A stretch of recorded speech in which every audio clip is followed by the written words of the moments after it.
У эфіры рацыя вядоўца Яўген Валошын. Яшчэ адзін вядомы статусны дзеяч не проста кажа пра магчымую хуткую будучую вайну ў Беларусі, але і абмяркоўвае інфармацыю пра дату на сувязі з рацыяй. Адзін з першых нумароў дымсілаў Беларусі, чалец аб'яднанага пераходнага кабінета, кіраўнік НАУ Павел Латушка. Вітаю вас. Дзякуй за такое акрэсленне, адзін з першых нумароў. Першы раз вы мне так калісьці хтосьці прадставіў у незалежных сродках масавай інфармацыі. Спадар Павел, я правильно разумею, что вы падтрымліваеце меркаванне Валерыя Сахашчыка, што Лукашенко канкрэтна рыхтуецца да вайны? Калі мы кажам пра змест заявы, што магчымы ядзерны удар па Вільні, то не, я не лічу, што гэта рэалістычны сцэнарый, нават лічу, што абсалютна не рэалістычны сцэнар. Але інфармацыя аб тым, што Лукашенко праводзіць вучэнні, ці лепш сказаць, сакратарыяты дзяржаўнай бяспекі, Савета бяспекі Беларусі і Расіі разам з удзелам прадстаўнікоў генеральных штабоў Расіі і Беларусі праводзілі адпаведныя вучэнні на прадмет магчымай інтэрвенцыі, магчымай агрэсіі ў накірунку Калінінграда на Сувальскі калідор. Такая інфармацыя да нас трапіла і трапіла значна раней. На падставе гэтай інфармацыі можна было меркаваць, што менавіта распрацоўваўся сцэнар магчымай атакі на тэрыторыю Літвы з выкарыстаннем сілаў спецыяльных аперацый, танкавых падраздзяленняў і пазнейшы ўваход на тэрыторыю Літвы іскандэраў з тактычнай ядзернай зброяй. І гэта адзін з сцэнароў, які тэарэтычна магчымы, але гэта не азначае, што ён абавязкова будзе. Я, конечно, бы вельмі не хацеў, каб гэта адбылося.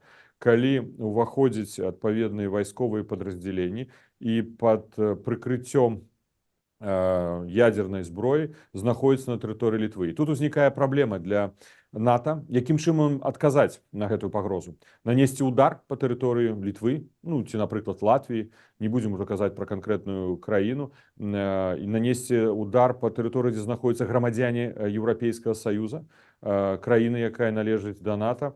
І тут цяжкое рашэнне. Таму ядзерная зброя, тактычная ядзерная зброя з'яўляецца такім сапраўды на тэрыторыі Беларусі сапраўды інструментам стварэння такіх пагрозаў. Такі сцэнар напісаны. Я ў гэтым перакананы.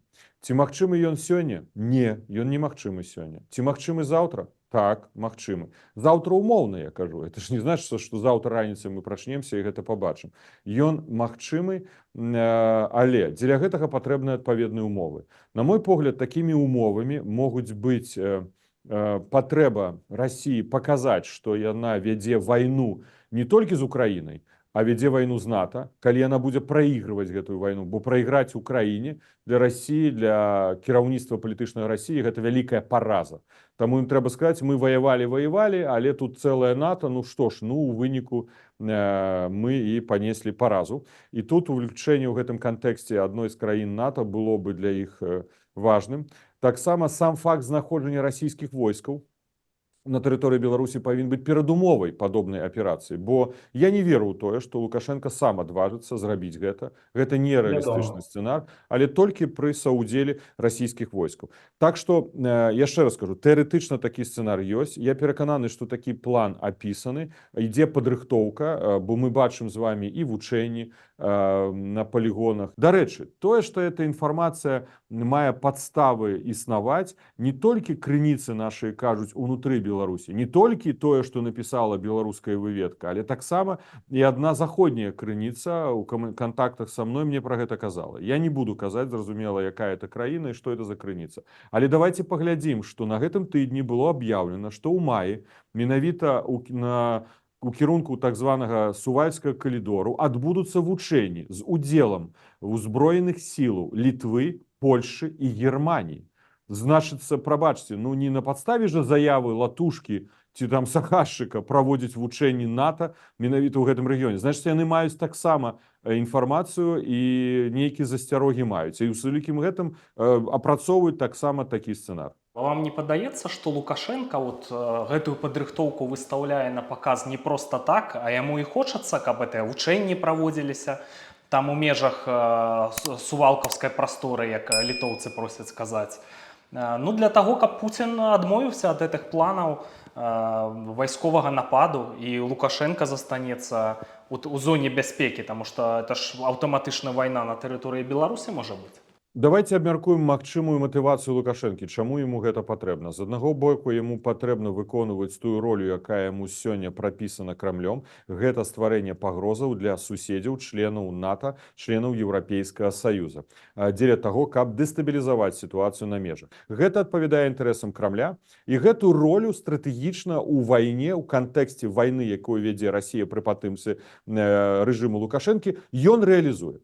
Другая яго матывацыя можа быць наступная. Яму важна, каб каля межаў Беларусі знаходзіліся войскі НАТО. Лукашенко кажа ў гэтай сітуацыі Пуціну: глядзіце, а тэарэтычна жа яны могуць увайсці на тэрыторыю Беларусі. А калі могуць увайсці на тэрыторыю Беларусі, значыць я павінен бараніць рубяжэй, межы саюзнай дзяржавы, так званы. І тады уж ты мяне, Володя, не запрашай на тэрыторыю Украіны з беларускімі войскамі, бо я тебе патрэбны, каб у плечы ніхто не ударыў расійскім войскам, бо я бараню гэтых рубяжоў.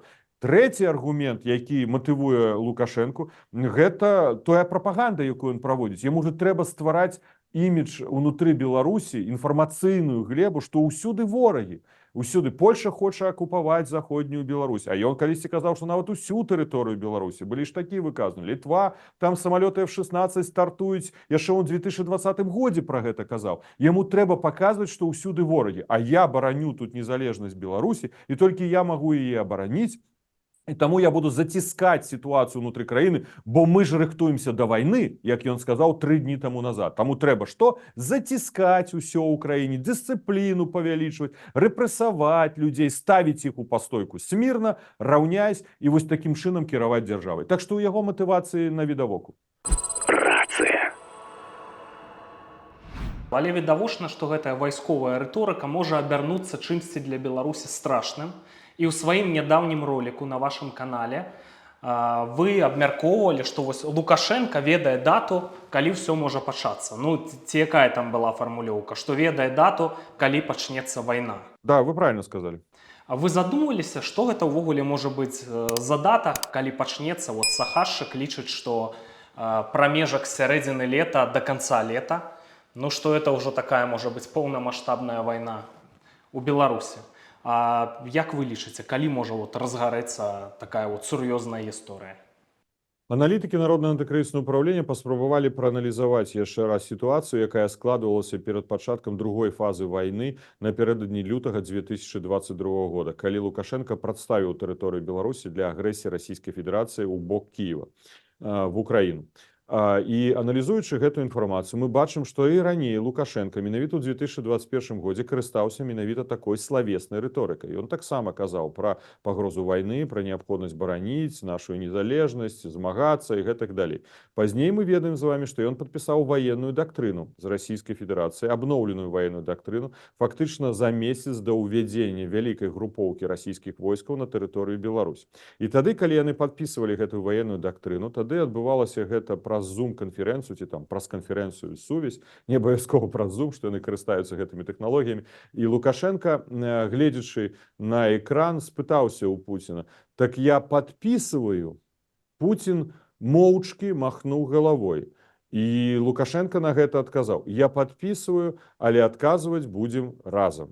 Пасля гэтага месяц як прайшоў і ўвайшлі расійскія войскі на тэрыторыю Беларусі, а яшчэ праз месяц яны ўвайшлі на тэрыторыю Украіны. Лукашенко дакладна ведаў тады, што адбудзецца ў адносінах да Украіны. Ён ведаў, што Расія пачне агрэсію супраць Украіны. Ён ведаў, што будзе скарыстаная тэрыторыя Беларусі, інфраструктура ваенная, будуць стартаваць самалёты з аэрадромам, ракеты будуць ляцець, і расійскія войскі будуць уваходзіць праз мяжу з беларускую з Украіны.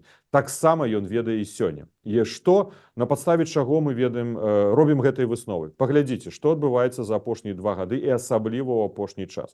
Гэта 3 асноўных трэка. Заканадаўчы трэк поўнасцю зменена і адаптавана заканадаўства Рэспублікі Беларусь на час аб'яўлення ваеннага становішча ў Рэспубліцы Беларусь. Уведзены змены, напрыклад, прыняты закон аб народным апаўчэнні. змены права у вайсковым статуце забіваць, страляць у мірных грамадзянаў і не несці адказнасць за гэта для вайсковых. Уведзена больш шырокае смяротнае пакаранне за здраду рэжыму Лукашэнкі, бо казаць пра здраду радзіме мы не можам, бо гэта, зразумела, здрада рэжыму, а не Беларусі, да? І за гэта уводзіцца смяротнае пакаранне. То есть заканадаўства, нават прыняты ж быў указ аб тым, як працуюць дзяржаўныя установы ў час аб'яўлення ваеннага становішча. Памятаеце гэта. І тут можна пералічваць вельмі доўга. Пазней вайсковая справа. Мы бачым, што ён набывае зброю. Ён набывае зброю і атрымлівае таксама дармовую зброю ад Расійскай Федэрацыі. Гэта С-300, гэта С-400, гэта Іскандеры. Гэта адначасова развіваецца вайсковая інфраструктура на тэрыторыі Беларусі. Глядзіце, адкрыты военный аэропорт, военный аэродром у Лунинскім раёне Брэсцкай вобласці каля мяжы з Украінай. Там таксама база ПВО. Адкрыты новы ў Зябраўцы, ну гэта ўжо некалькі гадоў таму назад, але ў Зябраўцы Гомельская вобласць, гэта ВВС і ПВО. Мы бачым з вами мачулішчы, разбудоўваецца, інвестуецца ў інфраструктуру мачулішча. Ён стварыў 2 вучэбных баявых, як яны называюцца ў адпаведнасці з пагадненнем Расійскай Федэрацыі, цэнтры у Баранавічах і ў Гродні. Гэта значыць развіццё авіябазы ў Баранавічах і стварэнне базы ПВО ў горадзе Гродна. Ён стварыў і сам наведваў Брэсцкі укрепраён, Гомельскі укрепраён. Ён даў даручэнне стварыць Гродзенскі укрепраён. На працягу гэтых 2 гадоў перманентна праходзяць ваенныя вучэнні, баявое слажванне, праверка баявой гатоўнасці і апошнім часам вялікія вучэнні, у тым ліку і народнага паўчэння, якое будзе выкарыстана толькі ў сітуацыі аб'яўлення ваеннага палажэння. Я не кажу ўжо пра іншыя сілавыя структуры, КДБ, МЧС і гэтак далей. Яны трэніруюць чыноўнікаў, як яны будуць кіраваць дзяржавай у сітуацыі аб'яўлення ваеннага становішча. І трэці элемент – гэта прапаганда. Гэта перманентная, штодзённая рыторыка аб тым, што мы рыхтуемся да вайны. Трэба рыхтавацца да вайны. Нават учора ён сказаў, што мы за гэта будзем плаціць кроўю і будзем плаціць потым сваімі жыццём, да, за абарону нашай незалежнасці. Гэта што, інфармацыйна ІПСО? Но это не выглядае як ІПСО. Бо па што інвеставаць такі велізарны рэсурс заканадаўчы, фінансавы, эканамічны? 29% выраслі выдаткі на бюджэт абаронны Беларусі. Прапагандысцкі. Каб проста зрабіць ІПСО, значыцца, ён што? Ён ведае, што вайна будзе. Што адбылося ў 2022 годзе? Тады, калі тэрыторыя Беларусі была прадстаўлена для нанясення удараў па тэрыторыі Украіны, тэарэтычна, практычна, Украіна мела права адказаць на гэта па ваенных аб'ектах на тэрыторыі Беларусі, расійскіх ваенных аб'ектах. Украіна гэта не зрабіла. Зараз ён папярэджаны, і я перакананы, што такая камунікацыя ёсць. Гэта кажа мой досвед дыпламатычнай працы.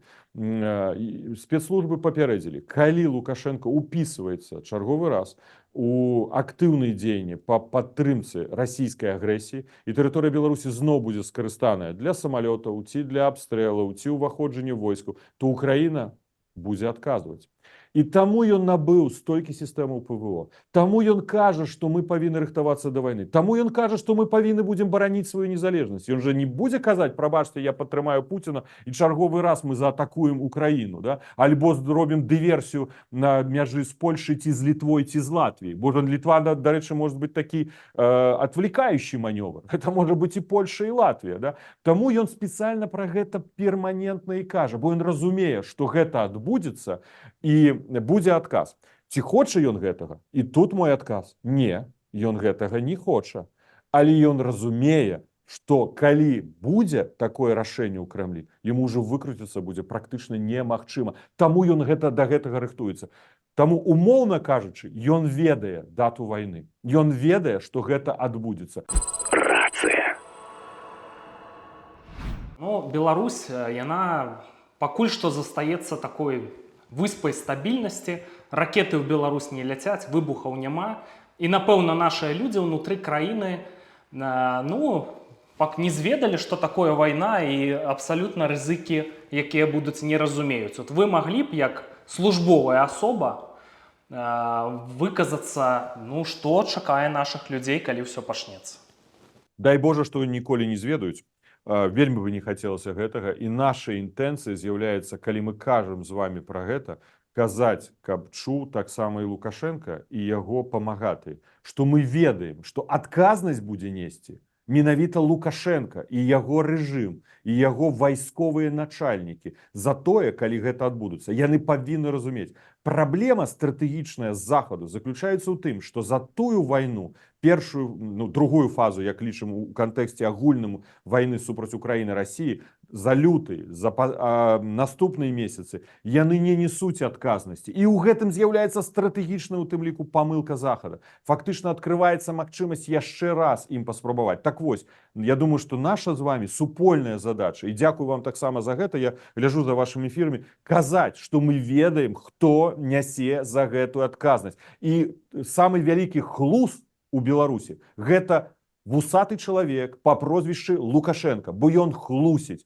кожнага дня беларусам, ён падманывае нас, каб пазней сказаць: а я тут ни при чем, я же вас предупреждал, это все Запад, это все украинцы, это они диверсанты, это они враги и нацисты и так далее. Так вот, мы ведаем, хто стаіць за гэтым. Што будзе адбывацца, калі будзе аб'яўлена военное положение? Ну, гэта, зразумела, зараз ідзе навелізацыя гэтага заканадаўства, яно фактычна уже ажыццёўлена, навелізацыя. Гэта коменданtsкі час, гэта магчымасць прыцягнення з 16 гадоў да прац абароннага характару, да ліквідацыі надзвычайных сітуацый. Гэта патруляванне на тэрыторыі ўсёй краіны вайсковымі. Гэта СМС-апавяшчэнне, гэта будзе прызыў у войска, і даволі шырокі прызыў у войска. Лукашенко адразу гэта зробіць. І не толькі тыя, хто сёння падлягае прызыву. Гэта значыць, што будзе ўзроставы парог вельмі вялікі, вельмі шырокі. Ваенная цэнзура будзе ажыццяўляцца. Трэба будзе бездыскусійна падпарадкоўвацца усім загадам дзяржаўных органаў, военным структурам, камендатурам военным. То есть фактычна беларусы не будуць мець права змяніць месца жыхарства. Нават на тэрыторыі Беларусі, я не кажу, што выхад, апрацоўваўся сцэнарый, гэта інфармацыя трапляла яшчэ ў 2022 годзе о поўным закрыцці межаў, што ніхто не зможа пакінуць тэрыторыю Беларусі. Так што вось гэта тое, што навідавоку, што будзе адбывацца. Дарэчы, яшчэ раней была інфармацыя аб тым, што Лукашенко па яго загаду праводзіліся вучэнні по праверцы матэрыяльных рэзерваў на час аб'яўлення военнага становішча. Як на дзяржаўных, так і на прыватных прадпрыемствах. Значыцца, адбудзецца фактычна рэквіраванне гэтых рэзерваў на кошт для дзяржавы. І ніхто за гэта, конечно же, плаціць і кампенсаваць нічога не будзе. Гэта і транспорт будзе забірацца, ну і гэтак далей. Рацыя.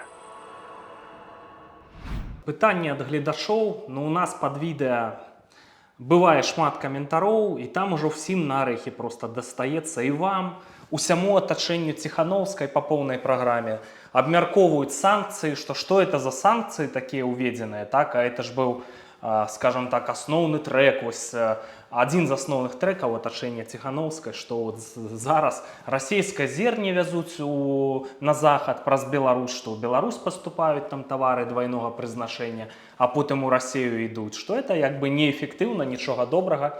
А з Беларусі пішуць, што, слухайце, дык у нас у плане дабрабыта для сярэднестатыстычнага чалавека з 2020 года нічога і не змянілася, санкцыі, не санкцыі. Ну, а як вы лічыце, хто ўвогуле корміць рэжым Лукашэнкі? Это атрымліваецца і Расія сваімі датацыямі, но і Захад таксама па-ранейшаму. Ну, першае, конечно, крытыкаваць можна і мяне, і варта, для гэтага ж палітыкі ёсць, каб іх стымулявалі да дзеянняў. Это нормальный процесс.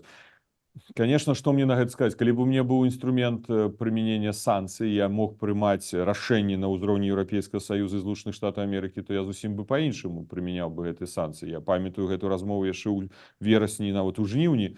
Гэта была сустрэча з усімі амбасадарамі Еўрапейскага Саюза. У Мінску была сустрэча. І тады я казаў пра санкцыйную палітыку, што трэба было біць моцна з лёту, так, чтоб сшибала с ног. Вось тады гэта была б дапамога рэальная беларусам, якія выйшлі на вуліцы. Яны не зрабілі, яны нават у Лукашенко першы спіс не трапіў, да? Яны нас не чулі. Таму гэта пытанне таго, наколькі гатовы нашы партнёры рабіць тое, што мы хочам. У нас не можа, магчыма, і завышаныя чаканні ад нашых партнёраў, але вельмі часта ў них заніжанае жаданне скарыстаць з тых інструментаў, якія яны маюць. І вось гэта факт, з якім мы ёсць. Тады што, калі санкцыі неэфектыўны, гэта азначае кінуць гэтую працу? Не. Я лічу, калі яны неэфектыўны, то трэба рабіць усё, каб яны сталі эфектыўнымі. І кожнага дня мы над гэтым працуем. І вось зараз адбываецца другой раунд стратэгічнага дыалога з Злучанымі Штатамі Амерыкі. І мы адказваем, напрыклад, за санкцыйную групу, рабочую групу, якая адказвае за гэта. І мы не тое, што кажам, мы пісьмова перадаем усе гэтыя дзіркі дзеля таго, каб санкцыі былі больш эфектыўнымі. На наступным тыдні у мяне адбудуцца сустрэчы ў Брусэлі.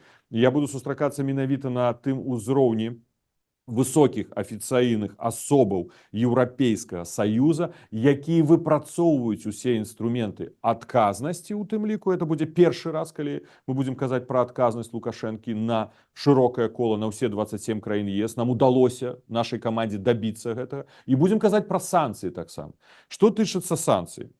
Па-першае, ёсць шмат, я бы сказаў, палітыканства тут, бо мы з вами згодныя, што трэба дапамагчы ўкраіне, каб Украіна перамагла. Бо адзін з ключоў да вырашэння сітуацыі ў Беларусі з'яўляецца перамога Украіны. Могуць быць і іншыя, можам тут дыскутаваць сколькі заўгодна, гадзінамі, днямі, але гэта адзін з асноўных. Таму, калі хтосьці кажа, не трэба ўводзіць санкцыі супраць Беларусі, а адначасова публічна кажа, што я за Украіну, я за тое, каб Украіна дапамагла, то гэта ўсё палітыканства. Чаму? Таму што калі на рэжым Лукашэнкі няма санкцый, гэта значыцца велічэзная дзірка, праз якую ідзе тавар у Расійскую Федэрацыю. Расійская Федэрацыя займаецца чым? Вытворчасцю зброі, ідзе дапамога Расіі, каб яна працягвала вайну. І тое самае я кажу еўрапейскім партнёрам. З аднаго боку вы даеце велічэзны рэсурс з бюджэта Еўрапейскага Саюза на дапамогу Украіне, мільярды, дзесяткі мільярдаў еўра.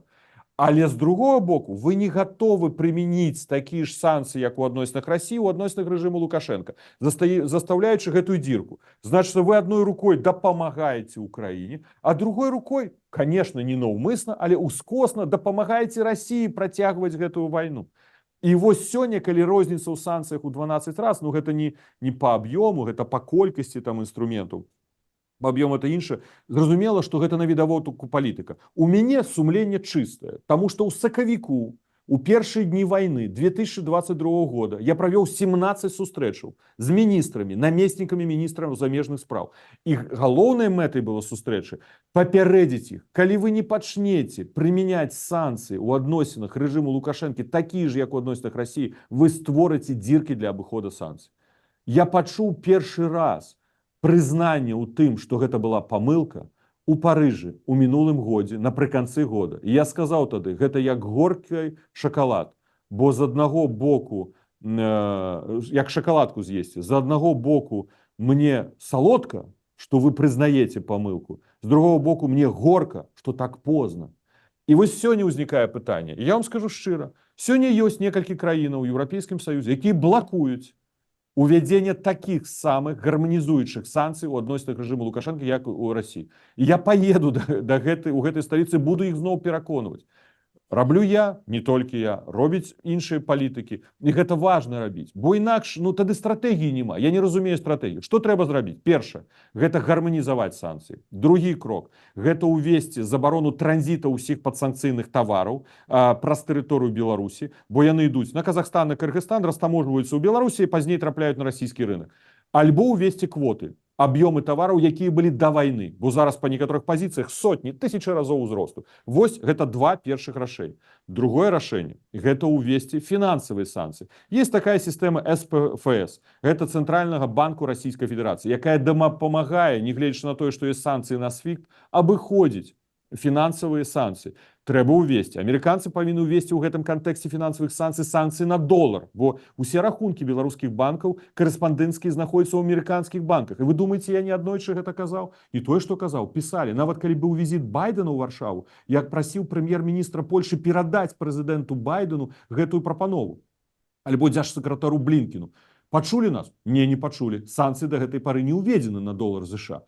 Наступны крок, які варта зрабіць, гэта сектаральныя санкцыі. Бо на прадпрыемствы санкцыі практычна не маюць сэнсы. Сектары, калі закрываюцца, значыць, што проста гэта таварная група не можа трапіць, бо она трапіла пад санкцыямі. Калі на прадпрыемства з'яўляецца фірма аднаднеўкі, перарэгістрацыя, бомж зарэгістраваў фірму і бомж будзе прадаваць там гэты тавар. Таму толькі сектаральныя санкцыі. Наступная саюзная дзяржава. Яна знішчае нашу дзяржаўнасць. Гэтыя ўсе прапановы з дакладам, мы зрабілі даклад о ролі саюзнай дзяржавы у вайне супраць Украіны. Мы зрабілі ролі саюз дзяржавы па дзецях украінскіх, это военное злачынства. Пра тое, што саюз дзяржава знішчае нашу незалежнасць, мы ўнеслі ўсе прапановы, як увесці санкцыі. Ніхто не адрэагаваў. Ні ў ЗША, ні ў Еўрапейскім Саюзе.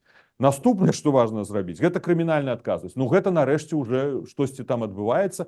На ўзроўні Еўрапейскага Саюза прынята дырэктыва. Зараз трэба, каб кожная краіна імплементавала гэта ў нацыянальнае заканадаўства. Гэта зойме час, але ўсё ж такі тут крок зроблены. Ну і, канешне, гэта праваабарончыя санкцыі. Вы чулі, мы ў мінулым годзе паднялі вельмі важную тэму, гэта выкарыстанне прыгонніцкай працы палітзняволеных у турмах. І мы за еўрапейскі парламент мы нават дабіліся. У рэзалюцыі гэта асобна пазначыў. Асобна па нашай просьбе. Дэпутаты гэта пралабавалі, гэта ўвайшло. Санкцыі не ўводзяцца. Я паеду ў Брюсселі, пра гэта буду казаць. Чаму вы купляеце тавары з беларускіх турмаў? Гэта ж таксама велічэзная праблема. Ну і апошняе гэта кантроль. По кантролю мы бачым, тут рухі пайшлі. Я хочу сказаць, што новы міністр замежных спраў Польшы Радослаў Сікорскі надае гэтаму вялікае значэнне. У нас была сустрэча ў МЗС Польшы. Мы пачалі пісаць пра кантроль, пра дзіркі на кантролі межу у мінулым годзе ў чэрвені. Яшчэ папярэдні ўрад быў. Літва, Латвія, Літве перадавалі. Літва, Латвія, Эстонія прынялі рашэнне ў снежні. Польша вось долучылася зараз. Ну штосьці тут робіцца. Это сапраўды вельмі складана. Конечно, і галоўная праблема, што сярод 27 краінаў Еўрапейскага Саюза заўсёды знойдзецца той, хто будзе мець сваю пазіцыю. Весь мінулы год блакавала Партугалія, таму што яны казалі, што здыміце санкцыі на калій, бо нам патрэбен калій для Афрыкі. А рэальна гэты калій быў патрэбен для Бразіліі, бо Партугалы язычныя краіны. Зараз уже нібы Партугалія трошки пасунулася, з'явіліся две другія краіны. І можна я пачну з гэтых краін? Мне так штосьці здаецца, напэўна, што Аўстрыя, правильно? Не буду вам казаць, не Аўстрыя, але не буду вам пацверджаць, бо гэта канфідэнцыйная інфармацыя. Давайте мы з імі папрацуем, а пазней уже я скажу. Калі уже не атрымаецца, я абяцаю, што я скажу. Спадар Павел, вы такую увагу надаеце санкцыям, і вось існуе ініцыятыва, ультыматум Лукашэнку, каб перакрыць чыгуначнае спалучэнне на беларуска-польскай мяжы, ну, каб, значыцца, паўплываць на Кітай, каб уцягнуць у гэтую гульню Сі Цзіньпіна, я так разумею. Ну і каб это быў такі вось інструмент, перакрываем чыгунку, выпускайце палітвязняў. Ну, пікетуюць дзяржаўныя будынкі. Я вас на фотаздымках не бачыў з гэтых пікетаў. А чаму вы не далучаецеся? Першае, у 2021 годзе мы першыя, хто арганізаваў акцыю на мяжы на пагранічным пераходзе Баброўнікі-Бераставіца. Але не чыгунка. Да, была акцыя ў Кузніцы, мы далучылі нашу дыаспору Літве, синхронізаваліся і вельмі доўга знаходзіліся на межах. І мы тады Еўрабачанне гэта асвятляла, і мы ціснулі на Еўрапейскі Саюз, каб ён прыняў санкцыі. Так што сядзелі на мяжу, нават да таго дахадзіла, што паліцыя прыехала і сказала, што спадар амбасадар мы вымушаны будзем вам выкінуць з гэтай мяжы. Званіў мне віцэ-маршал Сената Польши і казаў: спадар амбасадар, мы з вами, калі вас пачнуць выкідваць, вы мне тэлефануйце. Тэлебачанне прыехал. Таму такія акцыі мы рабілі. І я падтрымліваю, што важна рабіць акцыі. Што тычыцца чыгуначных пераходаў. У мінулым годзе, калі Вагнер увайшоў у Беларусь, калі мігранты валам ішлі ў бок Латвіі перадусім і Польшчы, у Літва чамусьці была па-за увагай рэжыму Лукашэнкі, ён гуляў асаблівую гульню з Літвой. У мяне тады былі размовы з міністрам унутраных спраў Польшчы, з намеснікам міністра унутраных спраў Латвіі перад сустрэчай у Варшаве, калі фактычна было прынята рашэнне аб закрыцці некалькіх пунктаў пропуска і быў пастаўлены ультыматум Лукашэнку, што калі ён не пойдзе на вывад вагнераўцаў з Беларусі, не зменшыць наплыў мігрантаў, то будуць закрывацца чыгуначныя пагранічныя пераходы. І гэты ультыматум быў зроблены. Тады трошкі Лукашенко пачаў адсоўвацца ад гэтага. Таму гэта было той тэзіс, які я даводзіў як палітык, як член кабінета да нашых заходніх партнёраў. Што тычыцца зараз, калі вы нават паглядзіце мае твіты, нават у твітах я пішу менавіта пра тое, калі мы хочам спыніць нелегальную міграцыю, трэба проста зрабіць і закрыць адзін чыгуначны пераход. Тады ўпісваецца Кітай. І аргументы гэтыя аб тым, што Кітай зацікаўлены ў гандлі з Еўропы, мы карыстаемся ім уже год. І гэты год мы перманентна ўсіх сустрэчах. У меня была сустрэча ў Міністэрстве ўнутраных спраў Польшы. Яна была 3 тыдні альбо месяц таму назад. І я гэтае пытанне таксама ставіў. На мой пункт гледжання, чаму гэта не адбываецца? Вось мы бачым санкцыі як працуюць. Ёсць суседнія краіны, якія разумеюць усе наступствы, звязаныя з тым, што Лукашенко атрымлівае фінансавую падтрымку з-за дзіравых санкцый. Ёсць краіны ў Еўрапейскім Саюзе, якія не хочуць гэта блакаваць. Але закрыццё чыгуначных пераходаў, хутчэй за ўсё, гэта апошні захад, які можа быць зроблены. Бо якія яшчэ інструменты? Ніхто ж не хоча ўваходзіць на тэрыторыю Беларусі, не мае такіх планаў. Што яшчэ захад можа зрабіць? І вось гэты інструмент, я думаю, гэта як last call. То есть гэта уже апошняе, што можа быць зроблена. Я паспрабую спрагназаваць, што хутчэй за ўсё ён можа быць скарыстаны, калі ўсё ж таки Лукашенко пойдзе на тое, каб другі раз прадставіць тэрыторыю для агрэсіі. Вось тады гэты інструмент спрацуе. Але тое, што мы падтрымліваем гэты тэзіс, не тое, што ў пабліку, не тое, што падчас усіх перамоваў, усіх абсалютна перамоваў я гэты тэзіс ставлю. Ну, вы сказалі насамрэч пра вельмі важную рэч, пра вось гэты стратэгічны дыялог з ЗША, што будзе другі раунд. Мне здаецца, крайне важная падзея, мала пра яе чамусьці інфармацыі. Вось у 2020 годзе здавалася, што у тых жа Злучаных Штатах разумеюць, ну, наколькі ты важнае геапалітычнае становішча Беларусь займае. Так? І Беларусь у расійскай арбіце – это агромная праблема усёй заходняй цывілізацыі. Здавалася, што ўжо тады нейкія зробяць высновы, там, будуць прадпрымаць нейкія эфектыўныя меры. Не.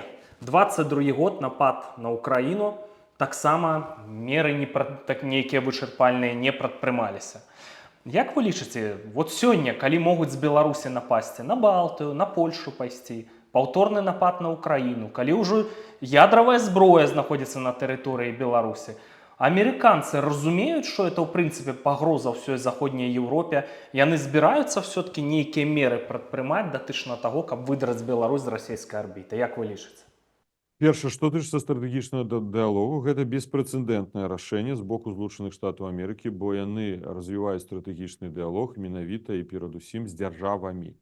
Гэта першы раз у гісторыі ЗША, калі яны з дэмакратычнымі сіламі, якія прадстаўлены і аб'яднаным пераходным кабінетам, і каранацыйнай радай, і офісам Светланы Ціханаўскай, іншымі ініцыятывамі праводзіць стратэгічны дыялог. Створана 6 груп па галоўных накірунках. Я адказваю за групы, звязаныя з санкцыйнай палітыкай, і за групу, звязаную з адказнасцю. У тым ліку я прымаў удзел у паседжанні палітычнай групы. Што тычыцца разумення? Сам факт таго, што гэты дыялог ёсць, значыць, разуменне ёсць. Пытанне, якія інструменты можа выкарыстаць Злучаныя Штаты Амерыкі у сувязі з гэтай сітуацыяй. На сённяшні дзень я бачу самую вялікую памылку. Зноў перамагае, ну, умоўна скажем, превалируе тэзіс аб тым, што нават такі Лукашенко лепш, чым яго адсутнасць.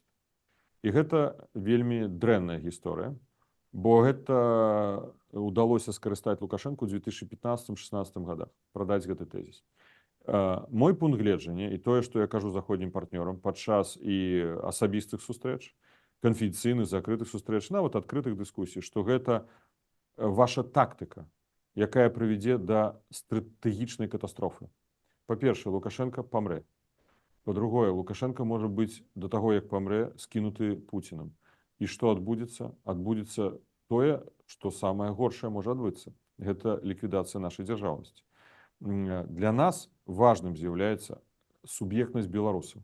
І калі вы зараз памяншаеце сродкі да фінансавання для незалежных сродкаў масавай інфармацыі, калі менш увагі дзеля таго, вот мы пра санкцыі таксама, тут вельмі часта ідуць спекуляцыі, што нібы дэмакратычныя сілы выступаюць за санкцыі супраць людзей. Ну гэта ж поўная неправда. Мы выступаем на ўсіх перамовах за адкрыццё памежных пагранічных пераходаў для людзей і мы выступаем за большую і лепшыя умовы выдачы візаў для грамадзянаў Беларусі. Гэта наша стратэгія. І вось калі вы закрываецеся для грамадства, ну пры гэтым не закрываеце чыгуначныя пераходы пра то, што мы гаварылі, а даеце магчымасць гандляваць Лукашенко, то есть вось адбываецца іншы фокус. Беларусы, якія на працягу 4 гадоў церпяць ад рэпрэсій, іх забіваюць, збіваюць, катуюць, паміраюць у турмах, дэпартуюць з тэрыторыі Беларусі, альбо яны самі пакідаюць Беларусь.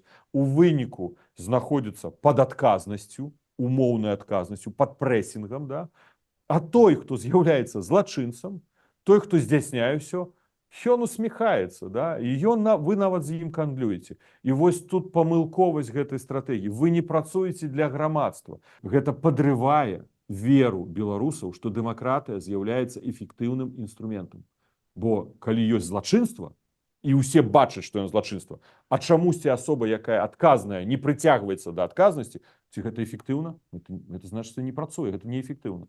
Ну, спадар Павел, калі вашыя чаканні адносна вайны спраўдзяцца, то хутка увесь заходні свет зразумее, што дарма гандлявалі з Лукашэнкам і будуць у жаху, мне здаецца. Ну, я кажу так, што вельмі бы не хацелось, каб гэта было, бо гэта гістарычная будзе параза, трагедыя для ўсіх нас. Бо калі Беларусь уцягне Лукашенко чарговы раз, я не ведаю, як мы будзем тлумачыцца ў свеце, у суседзяў, у еўрапейскіх, ва ўкраіне. Як мы будзем тлумачыцца? Што? Гэты чалавек просто можа паставіць такі вельмі чорны, як бы такой фарбай намаляваць на гісторыі беларускага народа. І нас будуць вельмі крытычна ўспрымаць у іншых грамадствах еўрапейскіх. Але калі не будзе увогуле нейкая замарозка, ніякой дынамікі ўнутры Беларусі не будзе, таксама рызыкі страты суверэнітэта. Ну, міру турбулентнасці, я скажу так. Я не думаю, што будзе стагнацыя. Міру турбулентнасці мы гэта бачым. Прагназаванне адбываецца на 3 месяцы наперад. Ну, максімум на 6. Ну, хутчэй за ўсё нават на 3. Таму казаць сёння, што адбудзецца заўтра, мы з вамі не можам. На жаль, ідзе рэальная вайна, дзе паміраюць людзі, забіваюць людзей. На жаль, мы бачым, што робіць Расія, што робіць Лукашенко. І гэта будзе змяняцца. Напэўна, змяняцца. І я ўсё ж такі застаюся аптымістам. Калі глядзець на справу максімальна рэалістычна, як вы лічыце, а ёсць такі сцэнар, што сённяшняя сітуацыя і эканамічная, і палітычная ў Беларусі замарозіцца, захаваецца на доўгія гады? Не, ўсё ж такі я кажу, што міру турбулентнасці. І я думаю, што змены будуць адбывацца. Замарозіцца яна не можа, бо, ну, конечно, можна задраіцца з усіх бакоў, стварыць такую ўжо рэальную паўночную Карэю, усіх паставіць строем на первый, второй рассчитайся, і вадзіць усіх у кіно, там, я не ведаю, у сталоўкі, і казаць, што хлеб з вадой, там, солью, гэта самае лепшае, што можа быць у жыцці. Але грамадства, калі знаходзіцца ў цэнтры Еўропы, калі ёсць інтэрнэт, тэхналогіі, гэта ўсё ўжо нерэалістычны сцэнар, таму за кансервацыі не будзе. Галоўнае, ведаеце што? Я думаю, я просто скажу як чалавек. Нам вельмі шкада, што гэта на наш час прыпалася, да? Прыйшлося, і што гэта нашае жыццё, гэта нашы дні, нашы месяцы, нашы гады. І гэта паломаныя судьбы, лёсы людзей, гэта шмат людзей, якіх церпіць, шмат людзей, якіх мы ўжо ніколі не пабачым. Вось гэта жах. І, конечно, мы за гэта вельмі перажываем. Для нас, з аднаго боку, гэта і хутка ідзе, з іншага боку, і вельмі доўга ідзе. Бо гэта тычыцца нас з вами, кожнага з нас. І гэта частка жыцця, якую нас забіраюць. Да? Я калісьці сустрэўся з аднім палітзняволеным, ён прыйшоў да мяне пасля вызвалення і сказаў, што таксама сачылі вось дэмакратычнай сілы, там, ну, прыйшоў нават словамі падтрымкі, это мне таксама было важна, ведаць. І ён сказаў, што я згубіў гэтыя 3 гады. Не, он сказал, я нават знайшоў гэтыя 3 гады, я чытаў кнігі, я там рабіў то-то, то-то, то-то, але зараз я хачу і адпрацаваць гэтыя 3 гады. Ну, вось, уяўляеце сабе, вось, палітзняволеных, іх просто забралі з жыцця, некалькі гадоў, да, некалькі гадоў. Гэта таму нам так моцна баліць. Ну, гэта не значыць, што мы павінны цярпець, не, ні ў якім разе. Спадар Павел, шчыра дзякую вам за гэтую гутарку. Дзякую вам. Шановная публіка, я абсалютна салідарны з чаканнямі Паўла Латушкі, што могуць быць вельмі негатыўныя для Беларусі сцэнары ў тым ліку, хоць, канешне, не хацелася б вайны і гэтак далей. Але скажу вам, што досвед многіх людзей, якія з Беларусі ўцякалі ў апошнія гады, прымушае сыходзіць з найгоршых сцэнароў, бо можа спраўдзіцца. Заставайцеся з рацыяй у выпадку, калі пачнецца ў Беларусі вайсковая гісторыя, выключыць інтэрнэт, будзем дабіваць да вас FM хвалямі.